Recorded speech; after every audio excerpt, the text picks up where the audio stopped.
Salut fidèles abonnés, merci de recevoir mes salutations agro-éco-responsable. La terre ne trompe pas ses frères, ne tige pas avec elle. Le partage avec elle, c'est bien évidemment respecter la loi des 4 S.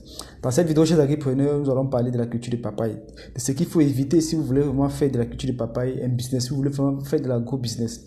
Alors, il faut éviter de prendre des semences tout venant. Il faut éviter peut-être, lorsque vous avez mangé des papayes, d'utiliser ces graines pour vraiment faire des pépinières afin de faire une exploitation de papaye. Si vous voulez vraiment faire de ça un business, vous allez vous rendre compte que le résultat ne sera pas vraiment comme celui attendu, parce que c'est ce qui a été fait par le promoteur. Il a mangé des papayes, il a pris les semences, les graines, il a fait sa pépinière et il obtient vraiment assez de plants mâles dans son exploitation. Non seulement ça va vous donner des plants vraiment des fruits vraiment mélangés. Et maintenant, est-ce que si vous avez un marché déjà orienté, un marché déjà défini, vous voyez que vous n'allez pas pouvoir satisfaire ce marché. La deuxième chose aussi chez les promoteurs, c'est de penser à un système d'irrigation. Parce que vous voyez l'impact que le soleil a sur les plants en plantation. Parce que c'est vraiment à ciel ouvert, mais le soleil est assez fort. Et quand c'est comme ça a des conséquences sur la qualité des fruits qui vont sortir là. Ça fait que le soleil va brûler énormément les fruits qui vont sécher et tomber. Ce ne sera pas de qualité. Et le promoteur ne doit pas vraiment avoir un retour sur investissement. Or, s'il avait apporté un système d'irrigation, ça devait rendre les feuilles toujours fraîches, qui devront faire la photosynthèse et couvrir les fruits comme ça contre le soleil. Donc le fait que les plants ne sont pas irrigués, les feuilles sénissent et tombent énormément.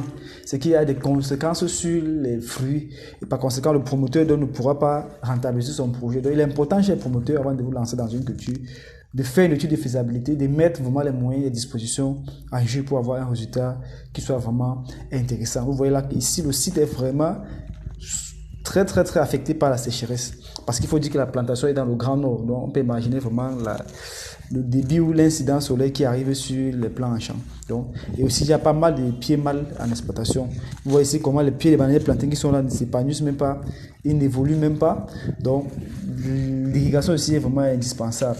Vous allez voir que les fruits parfois vont juste jaunir, vous avez l'impression que c'est mieux à l'intérieur alors que c'est pas mieux. C'est l'effet ardent du soleil qui se projette là. Donc, on a tenu à partager avec vous vraiment quelques conseils, cette plantation avec vous, chers agripreneurs, que si vous voulez vous lancer, vous avez un projet de lancer la culture de papaye les jours à venir, en fonction de votre zone, vraiment, si vous êtes beaucoup plus en zone de savane et autres, il est important vraiment de penser au système d'irrigation, car c'est très important, sinon vous allez avoir le même résultat. Ce même résultat, ce n'est pas intéressant si on veut vraiment se faire de l'argent, si on veut faire du business avec l'agriculture.